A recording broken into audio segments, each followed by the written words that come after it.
Hey, good morning and welcome to another episode of the Quarantine Leadership Series, where we hope to motivate, inspire, and encourage just leadership. I'm here today with a new friend. We've gotten to know each other the last couple of months, Marty McCallen. We met at Club Industry or through Club Industry Conference in Nashville. Marty, thanks for joining us. Tell us a little bit about the work you do.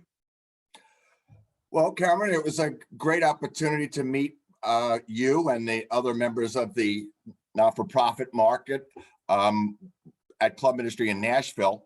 I work for a media company called QuestX, and they cover in the digital and print world activities going on in the hospitality field, the spa world, health and beauty, and then I work in the wellness division, and that wellness division incorporates fitness as well as medical wellness and all aspects of what goes into that and covering the news of that industry.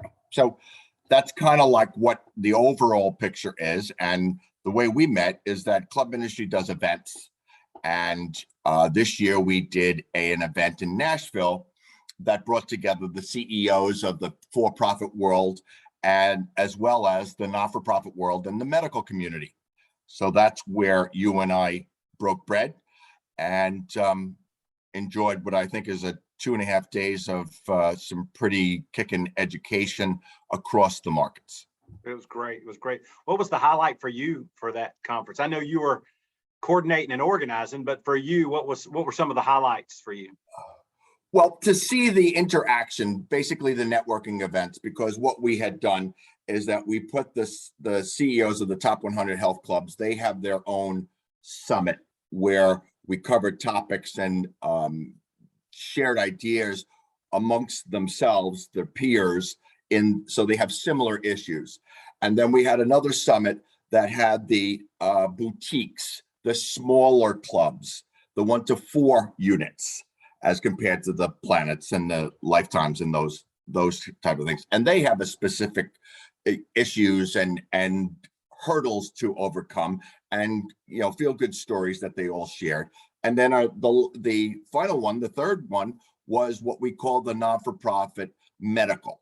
And that was where all the non-for-profit people, WISE, JCCs, came together and shared, and basically we're getting an education while educating the industry, and in particular myself.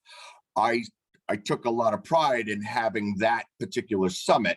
So I spent 90% of my time, as you know, in the room listening to the speakers that we had, as well as the interaction within the group, the audience of 50, 60 of the top WISE in the Midwest that seemed to gravitate to Nashville, and seeing the similar issues that I've been exposed to from the for-profit clubs and the bigger and the smaller and the boutiques, and then hearing almost the same exact issues coming from the not-for-profit world. It was enlightening, and I even, as you remember, I stood up and basically made a promise that as the director of Club Industry, as well as SIBEC, which are our hosted buyer events for the buyers of equipment and other sort of things that we entertain at some of the hotels that we have dealings with, we basically are going to take what we do and all of the information that comes to us, and we're going to disseminate it so that everybody can see what's going on in what we call the fitness and wellness community.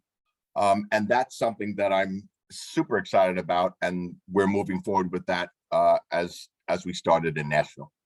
That's great. It was a great time. I was really inspired.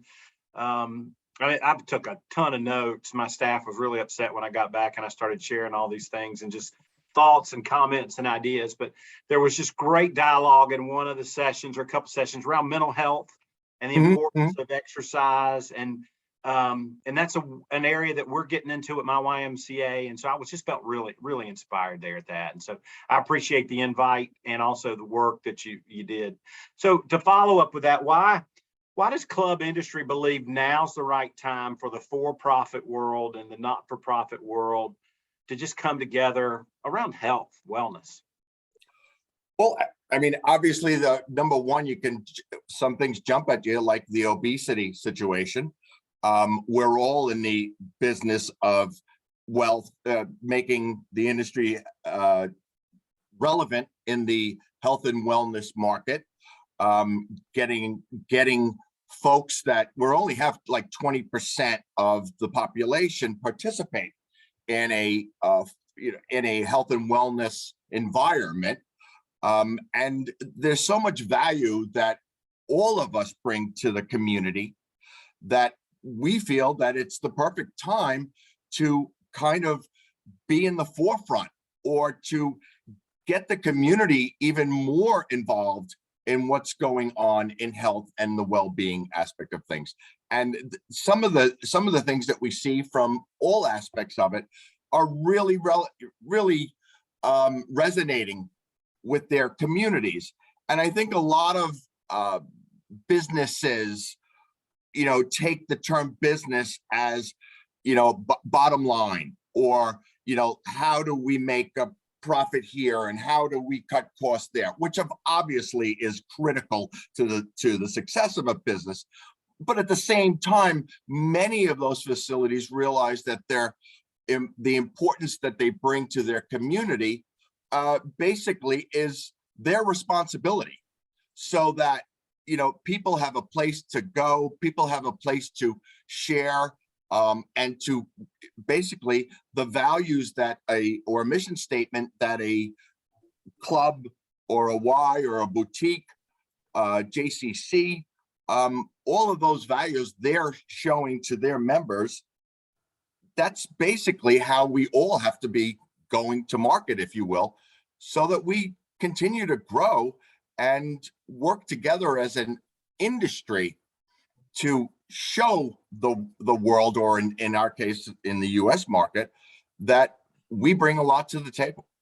Yeah, it really, and you made the point of only 20% are typically joining someplace. So there's 80% of the market out there that's not really doing anything.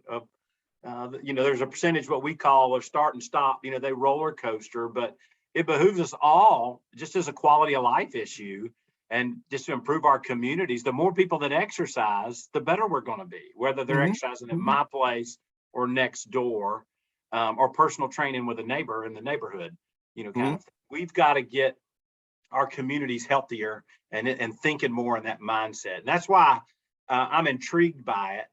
And I was inspired in Nashville at Club Industry and the work that was going on. So I appreciate you. I was inspired by what was going on.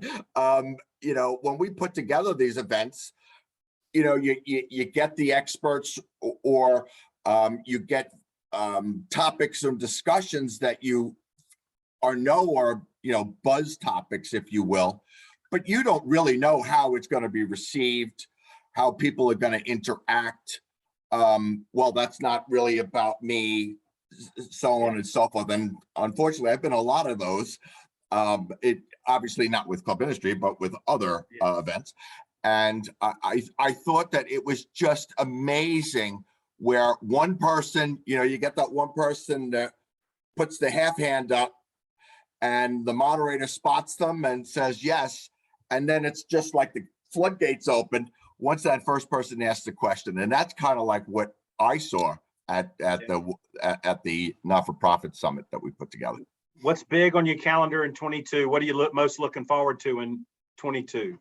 We're going to build off of what we did in Nashville. We have an event in October that will again bring the top CEOs, the top Ys, the JCCs, expanding on that, getting more interaction from the Y market, or the leaders in the Y market.